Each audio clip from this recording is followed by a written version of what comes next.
The music was new, black, polished chrome and came over the summer like liquid night.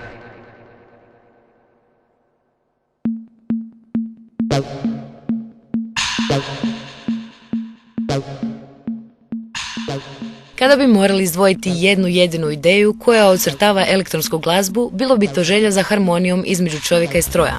U čemu je tajna tako brzog rasta popularnosti tog glazbenog žanra?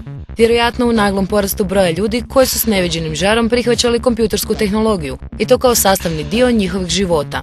Broj ljudi koji danas uživaju u elektronskoj glazbi je ogroman. Iz današnje perspektive teško povjerovati da se prije 20 godina na pojavu elektronske glazbe gledalo kao na underground pokret.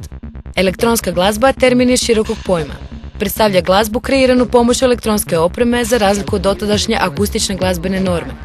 Kada kažemo elektronska oprema, tada mislimo na kompjutere, sintesajzere, samplere, ritam mašine i ostale elektronske spravice koje služe za stvaranje elektronskog zvuka koji je svoj uzlet doživio krajem 20. stoljeća.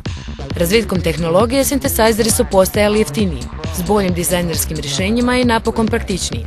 Puno rock bendove 60. godina, poput na primjer Pink Floyda, uključuju sintesajzere u svoj glazbeni aranžman. No još uvijek njihova je glazba bila prvenstveno akustična.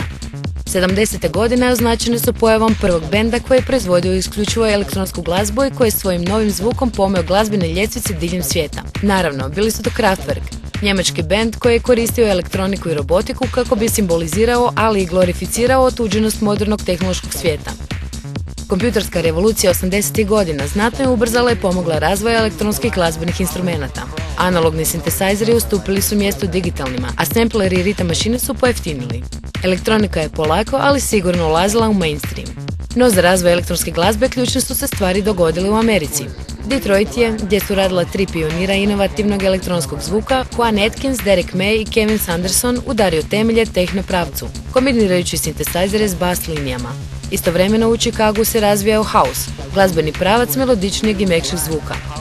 Dio hip-hop scene pokupio karakteristične elemente Kraftwerka, omekšao ga funkom i zahvaljujući glazbenicima kao što su Afrika Bambaataa i Grandmaster Flash, nastao je novi zvuk, elektro. Početkom 90-ih dogodila se čudna stvar.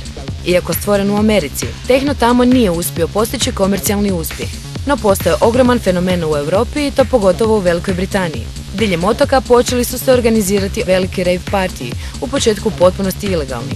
Entuzijazam masa uspijevao je izmicati britanskim zakonima i tisuće mladih opčinjenih novim soundom plesali su na rejvovima dugu noć.